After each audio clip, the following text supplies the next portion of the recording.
Hey there, folks. Thank you for joining us for this episode of the Alchemi-Culture podcast. I am your host, Phoenix Aurelius, and tonight we're going to be talking a little bit more about intention setting, magical practices, the threats, possibly, or at least the ramifications of not getting on the playing board with our intentions, how Satanism might come into this picture, astrology, astronomy. Greek mythology, so many other things are going to come into play here, and I'm going to try and make it kind of short and kind of concise and hopefully just very inspirational because that's my intention. So let me just start off with the full intention, I guess, now that we have the introduction out of the way, is that my hope for humanity is that it can begin to manifest the intentions for goodness in the planet just as well and as calculated as people are currently manifesting negative intentions and self-serving intentions for the planet. And let me tell you that I'm not necessarily on the side of light and I'm not necessarily on the side of darkness. It's not about that. I'm not polarizing myself or trying to get on one side or the other. And I'm not saying that dark magic is bad. I'm not saying that white magic is good or any of or the reciprocal. Okay. I'm not saying any of those things. All I'm saying is that there needs to be maintained a certain balance of energy on the planet for the benefit and the proliferation of all things.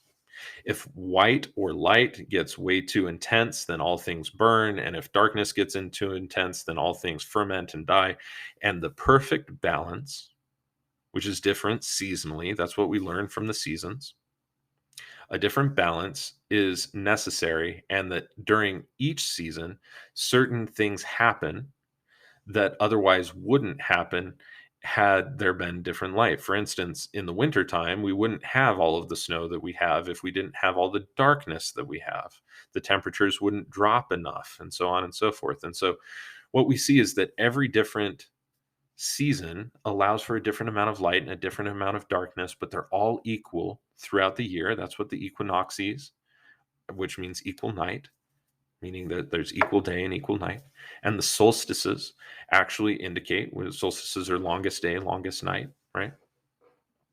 So this is a very important and perennial concept that we need to attain balance. Now, what inspired this episode is that the night that I'm recording this, which is the night of November 18th leading into November 19th, there is a partial lunar eclipse happening. And for anybody who has studied astrology or maybe listens to other astrologers, this particular lunar eclipse is happening at a conjunction. And this is true sidereally just as well as it is tropically tonight. It's at a conjunction with a particular star that has a very malevolent force, or is considered to have a malevolent force from medieval times on up, called Algol.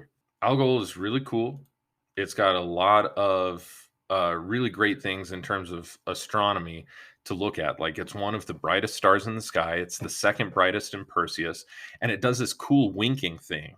And modern astrophysicists and astronomers tend to think that there is a small binary star system that rotate around each other, and that one of the smaller stars comes in the way of the brighter star, which is known as Beta Persei, or Persei rather, also known as Algol, and that this is primarily what causes the winking effect. But if you zoom out on astronomical software, you can see that there's even a third star. And so some people have called it a tertiary star system, where an even more intense blinking actually happens.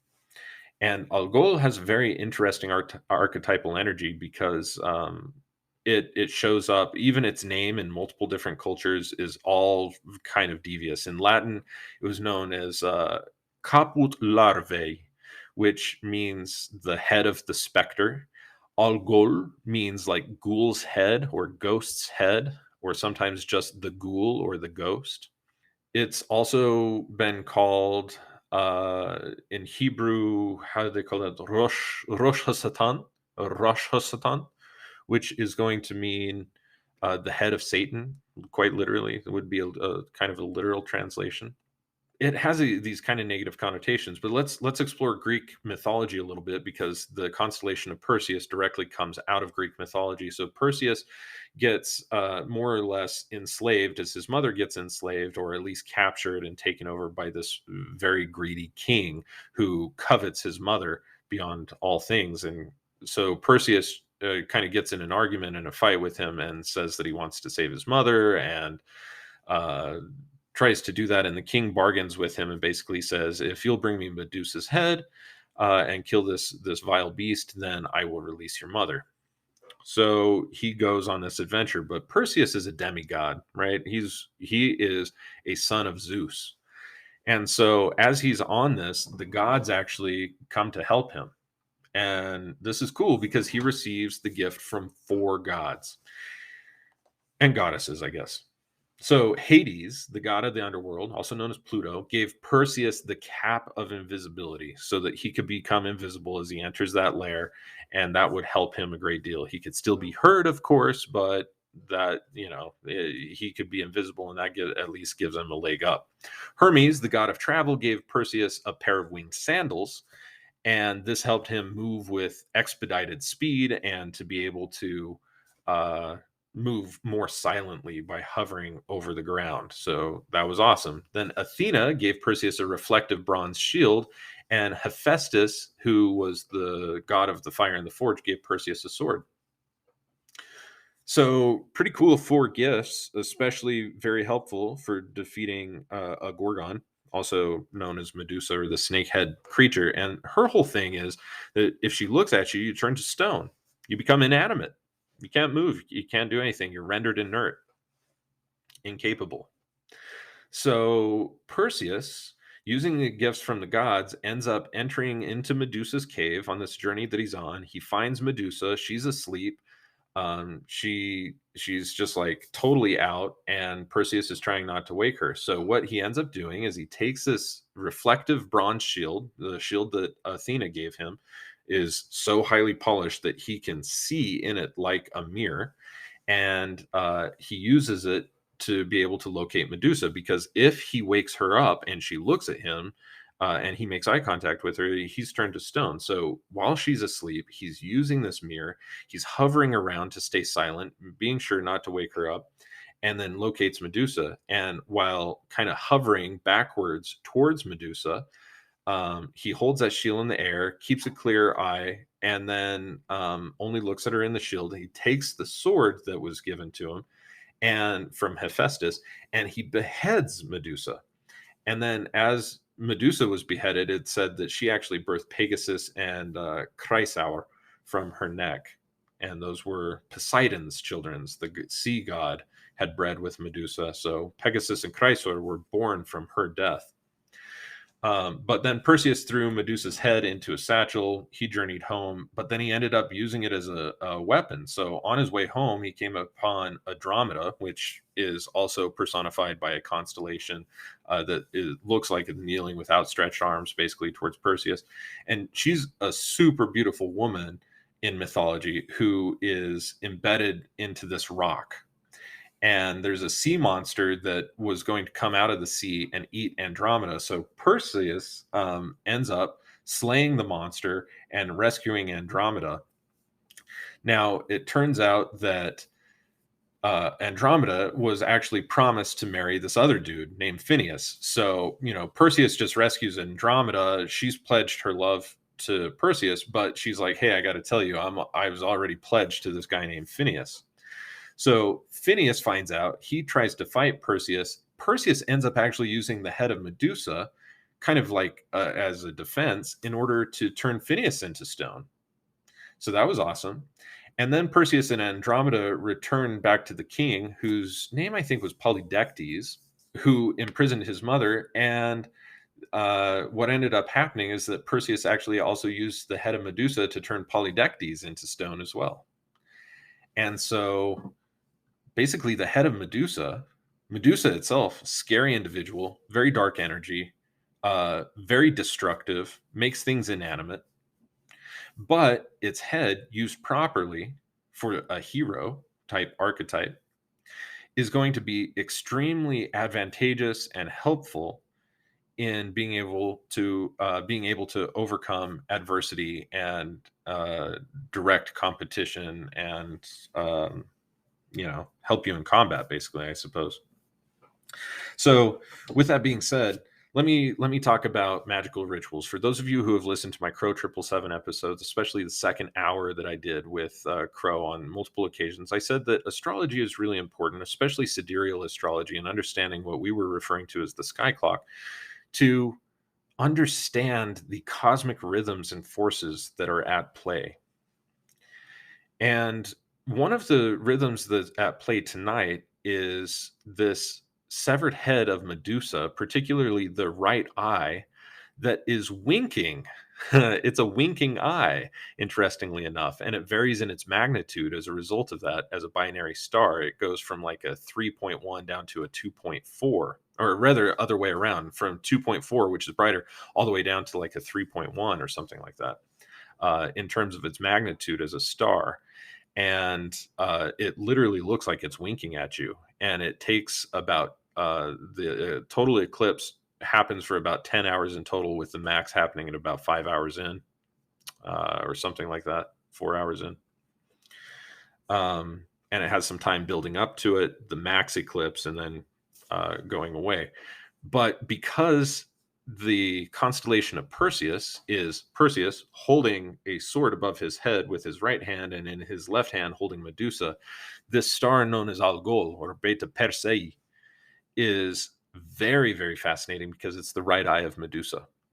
And so if it's captured at just the right time, it has a very negative energy. And medieval astrologers used to say that it has one of the most maleficent energies of all of the stars, the fixed and moving stars in the night sky. It is one of the 62 brightest stars of the night sky, and it's the second brightest in the constellation of Perseus. So it's very visible. You can see it with the naked eye, and you can also see it at night when it winks, as long as it's actually winking during the night, because it happens. The whole cycle takes something like 2.867 days to continue from start to finish. And so if you catch it during that particular 10-hour eclipse period, you're going to see it wink, and it will vary pretty drastically in its magnitude at those times. So it's got a pretty negative energy. At low tide, there's not a whole lot of efficacy to it because it's such a small winking sensation. You can hardly see its light. When it's full bright, that's not a good sign. And it is going to be full bright tonight during the lunar eclipse at a conjunction of the moon, meaning that the moon is offering its energy to this thing because it can actually not be seen. Its energies and vibrations are being obfuscated by the shadow that is being cast onto the moon, presumably by the Earth, if we have learned anything from astronomy. That's the current model. And so basically, what ends up happening is that we can't actually see or receive the vibrations of the moon. So the vibrations of the moon actually go elsewhere. They lend themselves to this star that is going to be conjunct and directly north of where we find the moon in the night sky. And that is, or above and to the north is what we would see it as from our perspective here on Earth, is going to be a very negative type of insinuation. And not only that, but it's at a trine with Pluto. Pluto is in Sagittarius. Pluto's the god of death. He's Hades, and he's in the sign of Sagittarius. So he has a lot of fire behind him right now. He's a cold, dark sign, but he has a lot of fire. And it sounds like Hades is in hell, being in Sagittarius. But it also deals with intellectualism. Sagittarius does. It also deals with, medically speaking, it deals with like the thighs and the legs in general, and parts of the nervous system and stuff like that. So there are a lot of different associations. And then we're also at a square with Jupiter. Now, the Algol star is said by astrologers to have the same planetary resonance and energy as a conjunction between Jupiter and Saturn. So it has a lot of this grandiose energy of Jupiter and a lot of this death and time energy of Saturn. In fact, Saturn's benefic energy is Chronos, which is time and maturity and wisdom. Its negative aspect, of course, would be death, or Satan, Satan. And so it gets in the way of the light because death comes and we're not able to reach our moments of illumination or enlightenment, right? Especially if we're not using time as our ally. All planets have a dual natured aspect, but those are the two of Saturn. Jupiter has this very benefic aspect and jovial aspect to it. In fact, that's where we get the term. The term, you don't say Jupiterian, you say jovial when you're talking about the association of something to the planet Jupiter. It has a jovial nature, means that it's governed by Jupiter. Jupiter has this very Jupiterian energy, but Jupiterian is not an actual word. Jovial is the word. So, with that being said, the jovial nature is being blocked or not being able to come through. They're a direct opposition. And especially Jupiter being in Capricorn during this whole thing. And again, this is astronomologically, okay, this is according to the true sidereal of Athens Chimenti, the style that we use here at the Phoenix Aurelius Research Academy. What we're seeing is that there is a conflict of energy between Jupiter and the moon and Algol as a result, and there is a uh, enforcing or helping energy that is coming from Pluto to this situation. Now, what I think is really interesting about this is that there are going to be indefinitely many dark magicians who are using this. This full moon, any full moon that is conjunct to Algol is considered by dark magicians and even within Renaissance magic as having very particular energy to it that ought to be harnessed in one way or the other. And dark magicians definitely can draw upon the Medusa aspect and the archetype of harm just as easily as they can draw upon its protective aspects. So the dark aspect is the Medusa's head, the eyes in particular, which anything that it looks upon will turn to stone, right? But the benefic aspect is that we can use this like Perseus for the benefit of good. We can use the same threat against itself as long as we know what the energies actually are and how to use them and what the mythology is. And this is why mythology and astrology and astronomy are actually really important, because these archetypes, as long as we name them these things, in the astral actually hold a strong resonance and a relevance, however you perceive the constellations. Okay. It just happens that the majority of the world since 1922, with the International Astronomical Union, calls various constellations by mostly their Greco-Roman and Arabic names. And so we know all of these stars and we know all of these constellations and all of the planets by their Greco-Roman names and their Arabic names, and they all have very important lore according to their positions and how they interact and their personifications. And as long as we are calling them these things and acknowledging this as a planet, as a planetary energy, then what ends up happening is that in the astral field, they actually hold that resonance and that energy even more so. So they're natural, they're already sending vibrations and energy to the earth. That's a vibrational level, but then they have even more astral potency by the power that we prescribe them based on their associations and affiliations with mythology. But these things are important. You can't just pretend that it doesn't exist and hope to make an impact. You have to work with all of the forces of nature, the astral forces of nature, the physical forces of nature, the subtle dimensional vibrational forces of nature. We have to work with all of that if we want to be truly conscious and embodied individuals on this planet. So, how do we do that? Well, it's really easy. We actually have to set our intention. So, like I said, most of the individuals that are aware of this type of association are who are actively using it are using it for more nefarious self-serving purposes. And there is a certain negative connotation to that, where people will call Satanists and other people who perform dark magic bad magic, and they give it like this very negative connotation, and they give white magic and lightness this other very glorified connotation. For me, I've done enough studies in transpersonal work to realize that darkness serves its role, and it's very important, and light serves its role, just like in the years and in a calendar and so on and so forth. And the goal is not to try and obfuscate the dark. What needs to happen is that there's a balance of these energies. And it is my experience at the present time that the majority of people who are aware of these types of conjunctions, these types of astronomical events, are using these things and pumping their intention into the intrinsic data field of the planet, astrally, physiologically, celestially, spiritually, so on and so forth, causally. They are doing this because they are trained in this form of magic. They are much more informed about this than the common man is, or common woman, right?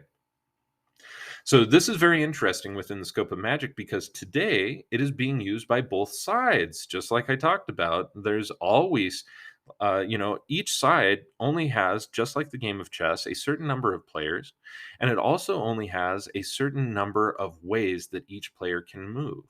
And depending upon the algorithmic system of movements, that determines who wins the game. And right now, we are deep in the middle of a game that most people have been completely ignorant is even going on. And there are a lot of adversaries, so to speak, playing on the dark side. And because these people are actually more informed about how to utilize astronomical forces than the common individual who does have good intentions, what is ending up happening is that the good intention people aren't even playing. They're not even aware that they're playing. They're getting knocked off the board left and right. And the people who are winning have a more sinister agenda. Now, you better believe it when I say that there are indefinitely people out there who do not wish you well and who do not wish the future of the planet to be free, but rather to be its captors and rather to be these kind of controlling figures to the entire socioeconomic and social schemes of this planet. Many of these individuals are part of orders where they are very, very, very well aware of the different astronomical and astrological forces at play. And most of the common populace is not. And so it's much easier for them to put their intentions in to the grid, into the overall intrinsic data field of the earth, and thereby influencing the direction of all things that are part of that earth. It's not everybody that's using this for nefarious purposes, and knowing about how to use it is not nefarious in and of itself. It's just knowing what you're up against and choosing from your will, your inner place of power and confidence and certainty about your path, about who you are, about your internal system of ethics, how you want to influence the grid of this planet, because you are a strong vote.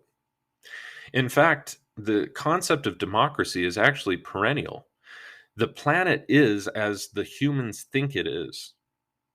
That's a very, very important perennial truth to understand, that our planet is as humans think it is, because, like Paracelsus said, the thoughts actually take of human beings in particular, thoughts actually end up taking on a firmament all of their own. And from that, many wondrous things can happen. And in fact, another way of saying that is, as you think, so you are, or as we think, so we are. And that's very, very important to meditate upon and understand, because it's something that legitimately does shape us. Our viewpoints, our beliefs, the way that we think about things actually ends up shaping the entire course of humanity. And as we change our minds, then the reality of the perspectives of humans end up changing their minds. And we can see this all over the place. It's kind of summed up by the 100th monkey kind of concept, in that as something enters into the realm of idea of any different species, once they see that it's possible and they see somebody else doing it, then it begins to spread, and it spreads and it spreads and it spreads like wildfire. That very same principle can be used for quote unquote good or evil. And realistically, dualistically, we have to be able to transcend that. And we have to see that both good and evil are an important part, both light and darkness are an important part of the overall scheme of things. But what is unfortunate is when those two forces become imbalanced. And if, like myself, you seem to notice that the world is at a point of imbalance right now, then the most important thing that a person can do to change that is to take accountability to be part of the balance that they want to see. And we can do that primarily by gaining an understanding of celestial forces at play and terrestrial, also known as telluric forces, and lunar forces, and be able to align our intention with each of those individually and all three of them collectively in order to literally make magic and to be able to pump our intentions into the grid and have the forces of nature already working in that favor to be able to amplify and move those intentions in a current or a stream that is beneficial for them. That is really the entire basis of astrological magic in the first place, is using celestial forces to be able to amplify and move intention in the current in which is going to make it fertile. And all of magic is essentially placing your intentions into any force that is going to be conducive to help bring your intention to fruition. Simply put, so, just like in the Middle Ages and especially in the Renaissance, there was considered to be dark magic or witchery, so to speak. And then there was also white magic or the magia naturalis, which means magic of nature of Paracelsus, and many other different types of systems as well. There is what were considered to be white magic and black magic, and of course, between those two spectrums, those two bipolar spectrums, poles, you see an entire spectrum. You see, say, orange magic, which is all about say joy and love and warmth and sexual safety and all of these other things. You might see green magic, which deals with the plants and with all growing things and tending to growing things, especially to the vegetable kingdom and so on and so forth. So, magic in and of itself is not something that is fake. It is not something to just be ignored. It is not something that only certain people should be doing. It is something that perhaps an adept can help guide various individuals who are interested in the intentions and committing their intentions to a particular thing, where a guide can help to muster the crowd's energy and direct it at certain times and at certain places for the prolification of that intention to be made manifest. And it is my experience in just meeting people in general that the majority of intentions that exist on this planet are actually good intentions, but people don't know the basic laws of the universe that have been around perennially for thousands of years of how to make that happen. How do we work with it as individuals, understanding these effects and put our intention into the grid to be able to match the frequency of what it is that we want to be able to see as the full outcome of this. Tonight is a very interesting night because we have the stars and the planets having a very interesting impact upon our planet that many astrologers are going to predict could be very, very negative. Is it possible that there's going to be a lot of death and negativity? Yeah. Does that fit within the agenda of the higher elite at this time? Well, based on what a lot of other people are reporting and claiming that they know, sure, it definitely can. So, what's the beneficial aspect? Well, the beneficial aspect, guys, is that we can actually use this as the curtain of truth.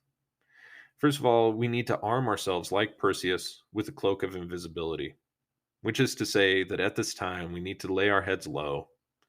We need to stay really low and be invisible to the enemy. That's the best and most important thing, because the element of surprise is absolutely crucial. We need to be able to defend ourselves with the bronze sword of Athena. And we need to be able to arm ourselves ready for attack at the perfect moment with the sword of Hephaestus. And we need to be able to be agile and nimble with the winged sandals of Hermes so that we can move silently and glide effortlessly to our destination. In so many ways, this to me seems very allegorically and metaphorically important to deciding the types of energetic awareness that we are maintaining. And this winking figure has, known as Algol, has two very distinct energies. One that is ecliptic and has this kind of lesser energy to it, where it's very dreamlike and so on and so forth. And then it has this very destructive thing, just like the Goron, the Gorgon. Um, Medusa, where if her eyes are closed, then she really does no harm. And that's just like her closing her eyes, or that winking effect that you see with the star itself when she's asleep. When the eye is open, it's very dangerous. And that actually can turn things to stone. It can inanimate things, it can stop things in its tracks. It is completely insensible to fight against a system that has infinitely more financing and power. That change will never come that way. We have to follow and live by the axioms that are given to us that contain seeds and kernels of perennial truth. Particularly, I'm referring right now to Buckminster Fuller, in that he made a quote saying that we can never defeat a system by placing our attention on actually defeating that system. It's already too well funded. It's already too far along. That's not the way that you do things. You do it by being able to focus your attention on creating a new system that replaces the old system, that makes it obsolete. And that's what we really need to be doing with all of these tools. We need to make this Medusa energy, this darkness energy, this predatory energy that neutralizes us, obsolete. We need to stop being afraid of the Medusa. We need to use these tools effectively to overcome it. And now this is just a sociological archetypal intention. So what does that intention mean in practicality? Well, it means that we need to overcome the financial systems that ultimately enslave us as humanity. When you trace everything back, it all has a dollar amount, and that dollar amount all comes from financial systems, namely international banking. This is the top of the top. This is the head of the beast. And like Medusa, it must be severed. But we can't necessarily do that by focusing on killing Medusa. What we have to do is focus on our own cleverness and just be present with the task at hand. And a lot of that is going to be using the same energy that could be used for destruction for good, because the end goal is not just to get Medusa's head, but then to use it against the forces that also stand in the way. All of the forces that seek to hold back goodness and righteousness. Those need to be this force needs to be used against them. But we have to cut the head off the beast first in order to be able to utilize it as a weapon. And then, actually, if my memory serves me right, Perseus ends up giving the head to somebody else, who then puts it on a shield or uses it as a shield in order to protect from all negative and maleficent forces. When we think as altruistically as we can, now altruism is dead, okay? There's no such thing as actual altruism. But there is a thing called win-win. And that's what I would refer to as actual altruism, which is to say that I do something not just for the benefit of other people, because nobody does that, but because it also benefits me. It becomes a very socially responsible and socially ethical way of looking at things. And this is essentially where a lot of people are going, and this pervades a lot of political thought. And we're at this hard growing phase where we're experiencing sociologically a lot of growing pains behind these ideas of how do we provide for society, how do we provide for ourselves. And we're at this diabolical split, and the left and right are rife with it, especially in the United States right now, but all over the world. And we are more divided than ever. But at the core of things, most of us have a very non-selfish intention to start healing things. Thank you guys for all of your support. If you like this episode, be sure to like it, subscribe it, hit the bell notification if you're watching on YouTube. Be sure to share this information with your friends. And again, thank you so much for all of your support, for listening. And if you have any questions, comments, concerns, points of contention, whatever, don't hesitate to put them in the comments. That should be all for tonight, folks. Thank you so much. This has been an Alchemi-Culture episode, and I've been your host and guest, Phoenix Aurelius. Have a great night.